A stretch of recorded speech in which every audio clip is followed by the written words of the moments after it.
Olá pessoal do sexto ano, bem-vindo à aula do Laboratório de Ciências. Hoje o nosso tema vai ser bem interessante, a gente vai falar um pouquinho sobre as células. No caso, nós vamos fazer um modelo de uma célula animal e a gente vai estar falando para vocês o nome das estruturas e as suas funções respectivas.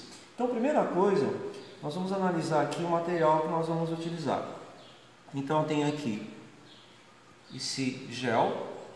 É o gel de cabelo, né, com recipiente de plástico por fora. Aí nós vamos ter aqui o sagu, essas bolinhas brancas que a gente usa para fazer doce. Aí nós temos aqui algumas miçangas representadas por sementes. Temos aqui bexigas, amendoim. Desse lado, a bolinha de gude. E aqui nós temos um macarrão. Vamos usar também a pinça e o bastão de vidro. Muito bem, então vocês já sabem que as células são estruturas muito pequenas. São estruturas muito pequenas. Então a gente precisa realizar uma experiência para mostrar o tamanho dessas organelas. Então a gente vai fazer um modelo em 3 dimensões para que vocês possam ter uma noção de como são essas estruturas, já que no microscópio é difícil a gente estar observando. Então vamos lá, primeira coisa, a gente precisa de uma estrutura que seja a membrana plasmática. Então, o recipiente de plástico, ele vai ser a membrana plasmática. Vocês já sabem que a membrana, ela seleciona o que entra e o que sai na célula. Por isso que nós vamos usar como modelo esse plástico aqui, ok? Dentro da membrana plasmática, ou melhor, dentro da célula, nós vamos encontrar o citoplasma. E a gente sabe que o citoplasma ele é uma estrutura bastante gelatinosa, assim como é o gel. E lembrando vocês que a maior parte da célula, no caso aqui seria uma célula animal, é preenchido pelo citoplasma. Só que, além da membrana plasmática e do citoplasma, que está sendo representado pelo gel, a gente precisa também de um terceiro elemento muito importante na célula, que é o núcleo. Então, o núcleo a gente vai representar pela bolinha de gude, e lembrando vocês que o núcleo ele tem o material genético, que é o DNA. Então, esse núcleo ele vai ficar aqui dentro do citoplasma. Então a gente vai abaixar um pouquinho aqui, prontinho, então ele está aqui, o nosso núcleo. Vocês sabem que o núcleo é ele que vai organizar toda a vida da célula, por isso que sem o núcleo, uma célula ela acaba morrendo. Agora, além da membrana plasmática, além do citoplasma e do núcleo, uma célula ela precisa de estruturas para poder sobreviver. E essas estruturas nós chamamos de organelas ou organóides. E vocês também já sabem, nós já vimos na aula teórica, que a célula ela precisa de energia. Como ela precisa de energia, ela tem dentro do citoplasma essas organelas que a gente vai representar pelo amendoim. Provavelmente pela forma, vocês já identificaram qual é a organela. Aqui seria a mitocôndria. Então, a mitocôndria ela é uma organela responsável pela produção de energia na célula. Lembrando vocês que dependendo da célula, ela vai ter mais ou menos mitocôndrias. Então, por exemplo, a célula nervosa, os neurônios, tem muitas mitocôndrias. Por quê? Os neurônios precisam de bastante energia. Então, eles vão ter uma grande quantidade de mitocôndrias. Já as células da epiderme têm menos mitocôndrias, porque não gastam tanta energia. Então a gente vai colocando aqui devagarzinho, né, com a pinça.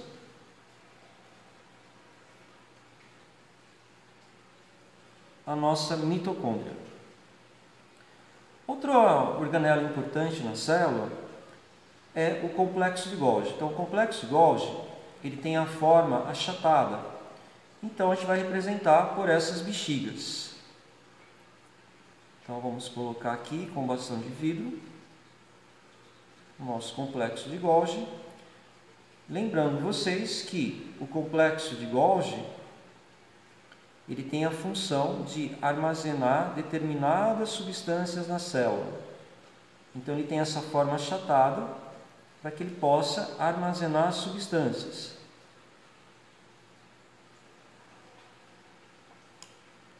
Vou colocar aqui também do outro lado.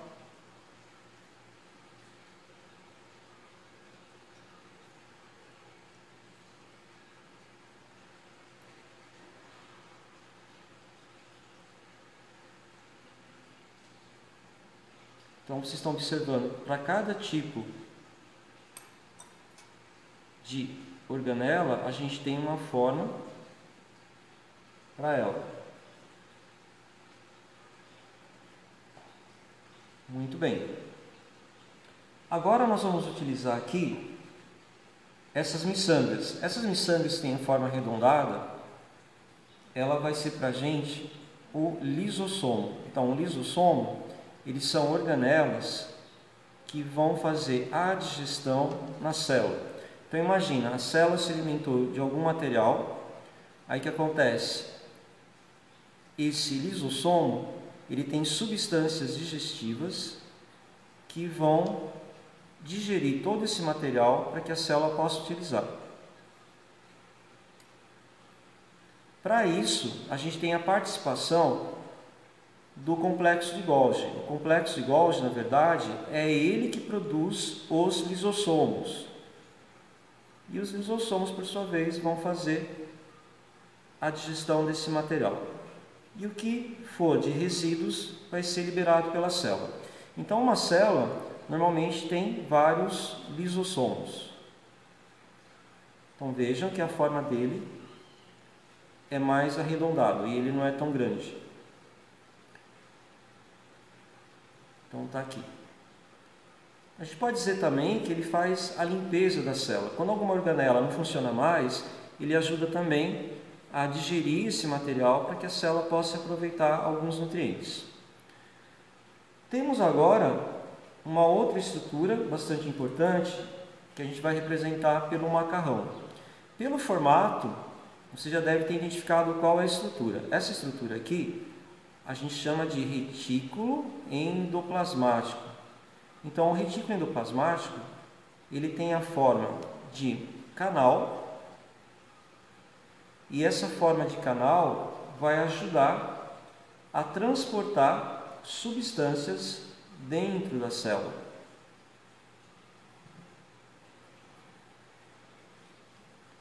Geralmente, o retículo endoplasmático ele tem uma ligação com o complexo de Golgi. Então, algumas substâncias que ficam no retículo endoplasmático acabam passando para o complexo de Golgi. Então, normalmente, algumas proteínas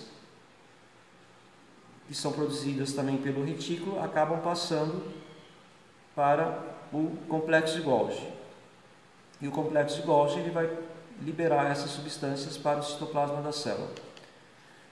Finalmente, nós temos aqui essas estruturas menores, redondas, que a gente vai representar, no caso, os ribossomos. Então, os ribossomos, eles fazem a produção de proteína na célula. Então, esses ribossomos, eles ficam espalhados por todo o citoplasma.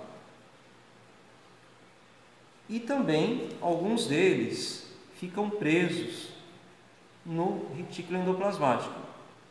Então, quando eles ficam presos no retículo endoplasmático, a gente chama de retículo endoplasmático granuloso. Quando ele fica espalhado, ele só é chamado de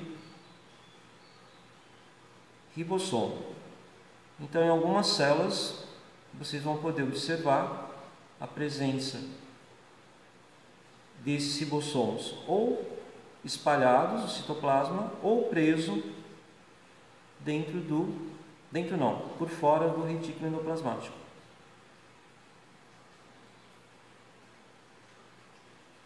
Vou pôr um pouquinho mais para baixo aqui, para que fique bem espalhado.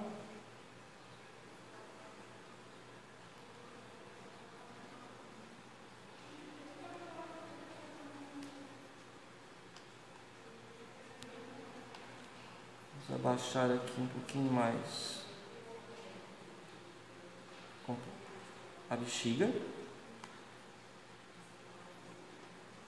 Prontinho, então nós temos aqui a nossa maquete